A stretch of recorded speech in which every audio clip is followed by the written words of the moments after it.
रूस और यूक्रेन के बीच चल रहे विवाद के बाद शुरू हुए हमले पूरी दुनिया में सुर्खियां बने हुए हैं। रूस और यूक्रेन के बीच युद्ध को लेकर सभी देशों में खलबली मची हुई है। राष्ट्रीय और अंतर्राष्ट्रीय मीडिया में रूस और यूक्रेन छाया हुआ है। दोनों देशों के समाचारों पर दुनिया की नजरें टिकी हुई हैं। रूस और यूक्रेन के बीच युद्ध के हालात से भारत में क्या असर पड़ेगा, साथ ही अर्थव्यवस्था कितनी प्रभावित होगी और भारत के साथ ही अन्य देशों में भी इसका कितना प्रभाव पड़ेगा, इसको लेकर विदेश मामलों के जानकार भी अपनी अपनी अलग राय दे रहे हैं। वहीं यूक्रेन में पढ़ने गए भारतीय छात्र छात्राएं भी फंसे और डरे सहमे हुए हैं। ऐसे में रूस और यूक्रेन के बीच शुरू हुए युद्ध के बीच भारत में रह रहे उनके परिवारों में हड़कंप मचा हुआ है और छात्र छात्राओं के परिजन उन्हें विदेशों से सकुशल वापस भारत लाने की गुहार प्रधानमंत्री से लगा रहे हैं। आखिर रूस और यूक्रेन के बीच किस बात को लेकर शुरू हुआ था विवाद और क्या यह युद्ध तीसरा विश्व युद्ध की ओर बढ़ रहा है, इसको लेकर मुरादाबाद के रहने वाले अंतर्राष्ट्रीय मामलों के जानकार मुशर्रफ अली ने अमृत विचार के संवाददाता अब्दुल वाजिद से अपने विचार साझा किए।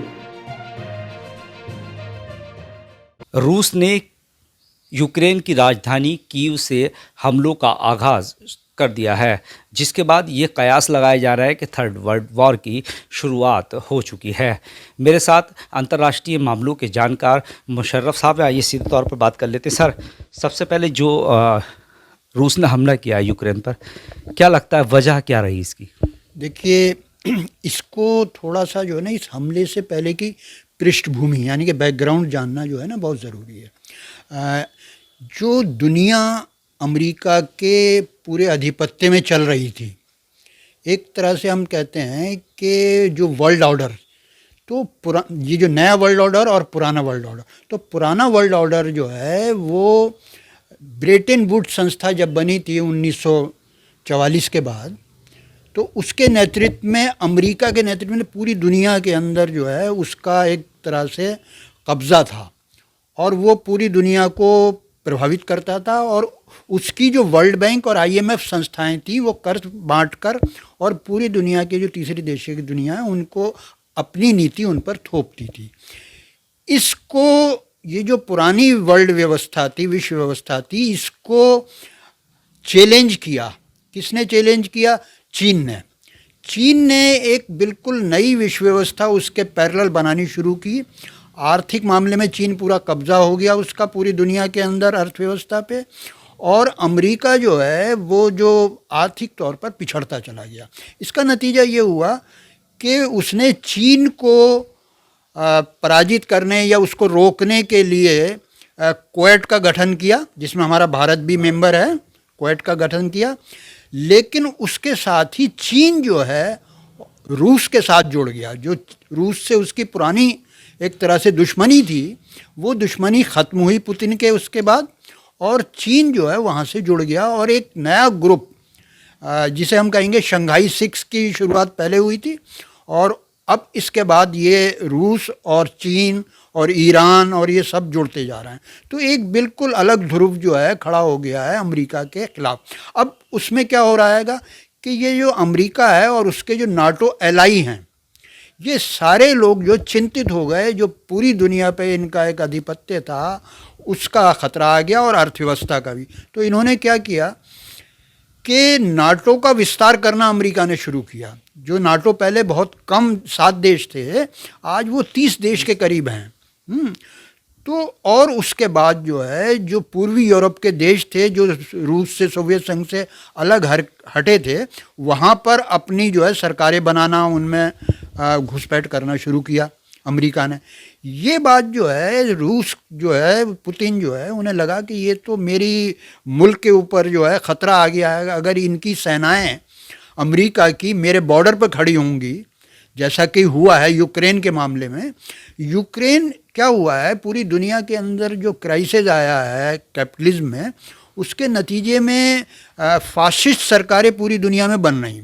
उसी में से यूरोप के अंदर, यूक्रेन के अंदर भी जो सरकार है वो फाशिस्ट सरकार है और अमेरिका की पिट्ठू सरकार है, अमेरिका के लिए काम करने वाली सरकार है। तो अब उसके माध्यम से अमेरिका रूस के ऊपर अपना वो करना चाह रहा है, कब्ज़ा करना चाह रहा है या उसका धमकाना चाह रहा है। वहाँ पर पोलैंड के अंदर भी ये सब कर रहे हैं। यूक्रेन को मोहरा बनाकर। हाँ, यूक्रेन को मोहरा बनाकर जो है उन्होंने ये रूस के ऊपर दबाव बनाने की, रूस का आर्थिक मामला भी है, उसकी जो गैस पाइपलाइन है वो सारी जो है यूरोप को सप्लाई करती है, यूरोप उसके ऊपर डिपेंड है। तो रूस को ये सब व्यापारिक एक तो है और राजनीतिक दोनों हित हैं अमेरिका के, और उसके साथ एलाई जो है नाटो है।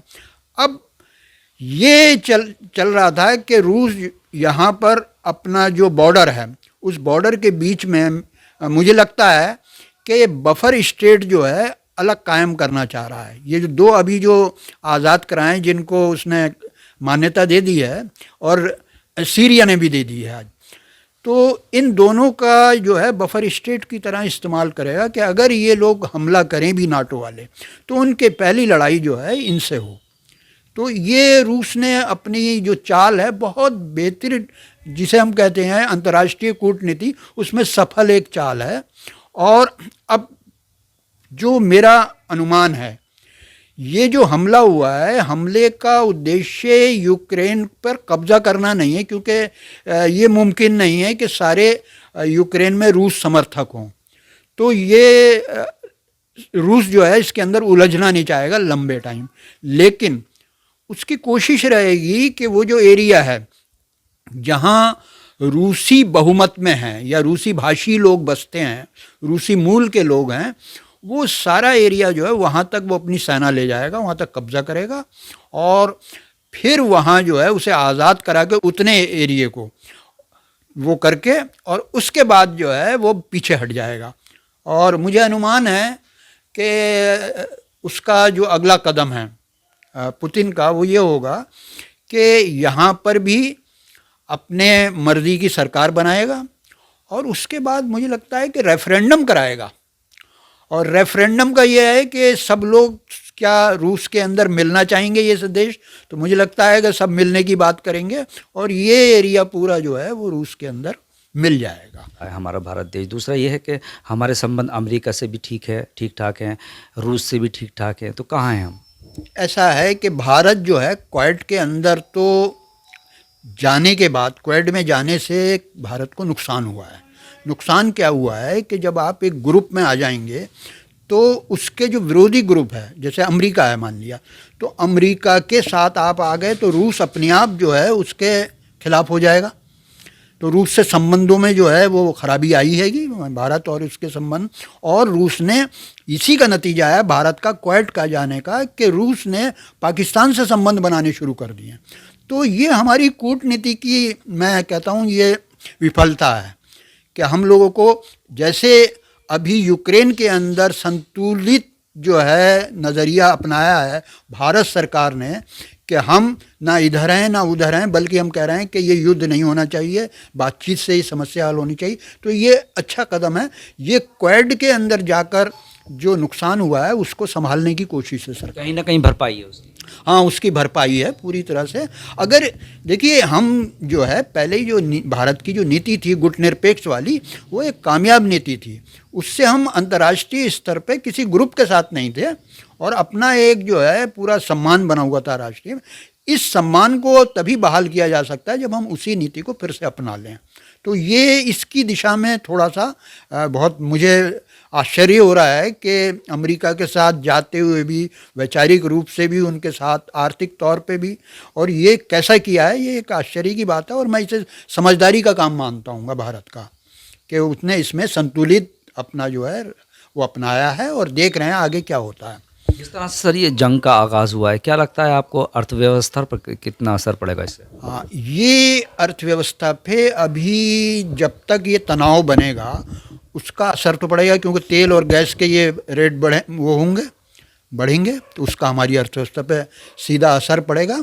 और क्योंकि इस तनाव उधर चला गया है तो इससे ज़बरदस्त जो अंतर्राष्ट्रीय जो उथल पुथल होगी उसका आप देख ही रहे हैं कि आज ही 1600 पॉइंट जो है, अब मुझे अभी का नहीं मालूम, लेकिन 1600 पॉइंट जो है हमारा सेंसेक्स गिर गया है। तो लाखों रुपए का करोड़ों का नुकसान हो गया है भारत का, और बाकी भी बाज़ार गिर रहे हैं। तो इसका अर्थव्यवस्था पे तो निश्चय ही असर पड़ेगा।